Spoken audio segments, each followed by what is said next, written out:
Plus TMT கம்பிகளில் நடந்தது என்ன தொடர்கிறது.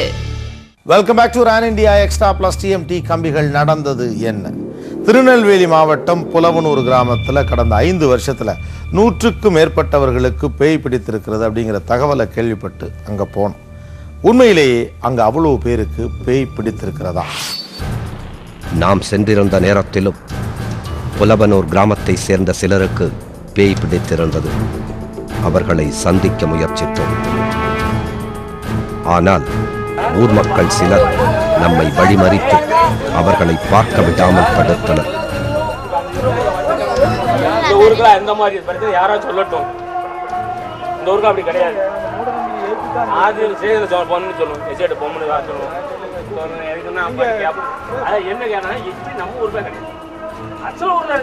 நம்ம ஊரை புலவனூரை பொறுத்தளவுல எல்லாரும்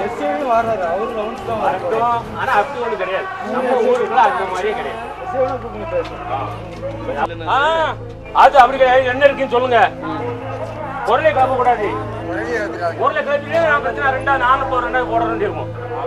அப்படி எங்க ஊர்ல கிடையவே கிடையாது. அப்படின்னா நீங்க என்ன செய்யணும் சொல்லுங்க. அப்படி எந்த ஊர்ல யாராவது இருக்கா நம்ம ஊர்ல சொல்லுங்க. ஒரு ஆளா சொல்லுங்க. தங்களது ஊரை பேய் கிராமம் என முத்திரை குத்தி விடுவார்களோ என்ற பயத்திலும் கோபத்திலும் தான் நம்மை மேற்கொண்டு செயல்பட விடாமல் தடுத்தனர் புலவனூர் கிராம மக்கள். நீண்ட நேரம் அவர்களை சமாதானப்படுத்தியும் தற்போது பேய் பிடித்திருக்கும் நபர்களை நம்மால் சந்திக்க முடியவில்லை.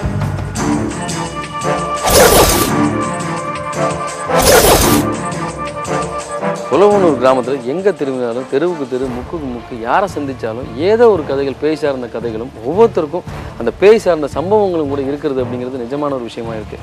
பல பேர் இதை ரொம்ப ஓப்பனாக வெளியில் ஆமாம் எனக்கு பேய் பிடிச்சிருந்தது, நான் இப்படி தான் மீண்டு வந்தேன் அப்படிங்கிறத ஒத்துக்கிட்டாங்க. ஆனால் ஒரு சிலர் இதை நிச்சயமாக இதை மறுத்து அப்படிலாம் ஒன்றுமே இல்லை, அந்த கிராமத்தில் அப்படி ஒரு சம்பவமே இல்லை அப்படிங்கிறத எதிர்ப்பு தெரிவிக்கிறதுக்காகவும் சொல்கிறதாகவும் தான் இருந்தாங்க. ஏன் அப்படின்னா இந்த கிராமத்தை இங்கே பேய் கிராமம்னு ரிஜிஸ்டர் பண்ணிடுறாங்க, இதனால் பல பிரச்சனைகள் வரும் அப்படிங்கிறது அவங்களுடைய கருத்தாக இருந்தது. நிச்சயமாக அது நம்மளுடைய நோக்கமும் கிடையாது. இந்த மக்கள் ஒத்துக்கிறாங்க இல்லை அப்படிங்கிறத தாண்டி இந்த கிராமத்தை சுற்றி பகுதியில் இருக்கிற சில மந்திரவாதிகள், சில பேயோட்டிகளை அடுத்து நான் சந்திக்க போகிறேன்.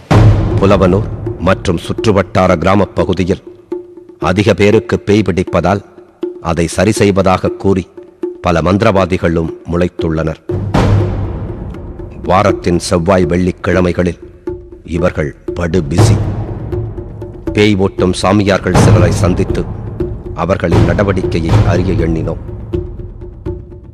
பேய் பிடிச்சிருச்சு அப்படின்னு சொல்லிட்டு உங்ககிட்ட வர்றவங்கள எப்படி நீங்க அதை ஓட்டி அதை அனுப்பி வைக்கிறீங்க? தாயாறு பெற்றாரும் பெருமையோட இருக்கும் அயலாண்டு கரிசூரி எண்ணித்தாமா உன் முகம் கொண்டிருக்கும் அவன் மண்டில இருக்கும் தீபத்துல 300 இருக்கும் பாலகாடு இருக்கும் ஆனா பரிவான கதங்க 8 வர்றோம். நான் பிள்ளைத்தாமா தெரிஞ்சு அறிந்துவான் பிள்ளைத்தாமா காமாடி நிக்கிறமாளே அத்தனைக்கு எதிர்பார்த்து என் தாய் நீ கொடுத்த பிறம்பு உருவாகும் நீ தந்த சட உருவாகும் சாதன தென்கடல் நீராடி யாருமே இல்லையனு இன்னைக்கு நான் இன்னும் மண்டில நின்று ஆயாண்டி கொடுத்த மக்களுக்கு எடுத்து விட்ட சாம்பலுக்கும் எதிர்பார்த்து உன்னான என்னான படத்த பிரமாணோட சக்திக்கு நீ கொடுத்த சதத்தை உன் சாண மண்டை நான் எடுத்து இன்னைக்கு நம்ம தலைவலை மாத்தப்பா உன் பேர் சொல்லப்பா. அதாவது பேய் பிடிக்கும் போது இன்னைக்கு ஒரு பெண்ணுகள் ஆடி வரும்போது இன்னைக்கு மாலை பொருத்தத்தோட போனால் நான் அந்த பூவோட வந்தோம்னு வரும். எதிர்பார்க்காலக்கு நான் இப்படி வேலைக்கு போன இடத்துல நான் கிணத்துலேருந்து வந்தேன்ப்பா. அதே போல் நான் ஆற்று கரைக்கு போயிட்டா நான் இப்படி போனேன் இந்த இடத்துலேருந்து வந்துச்சுன்னு சொல்லக்கூடிய வார்த்தைகள் வரும்.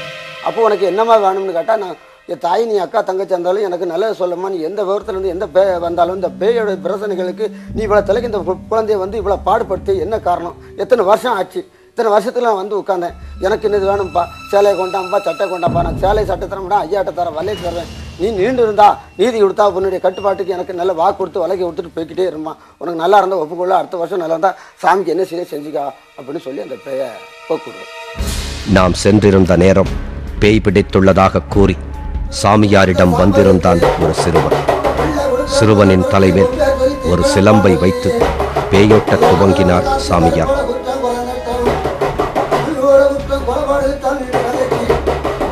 உடுக்கை சத்தம் காதை பிளந்தது.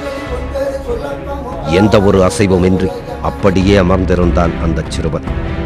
இறுதியாக முட்டை ஒன்றை அவன் தலைமேல் வைத்து சூடம் ஏற்றினார் சாமியார்.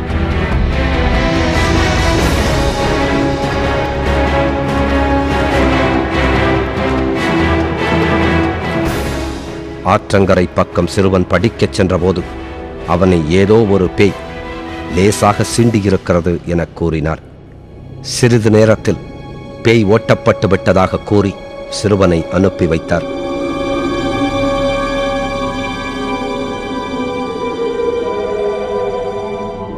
இவரைப் போல் புலவனூரைச் சுற்றி ஏகப்பட்ட மந்திரவாதிகளும் சாமியார்களும் உள்ளனர். பேய் பிடிக்குது அப்படிங்கிறது சரி. எத்தனை வகையான பேய் இருக்கு, அது எந்தெந்த வகையில நீங்க விரட்டுறீங்க அப்படிங்கிறது கொஞ்சம் விளக்கமா சொல்லுங்க. பேய்கள் இப்போ அதாவது ஒரு பெண் சடங்கான பருவத்தில் இறக்கக்கூடிய பேய்க்கு மோகினின்னு சொல்லிக்கணும்.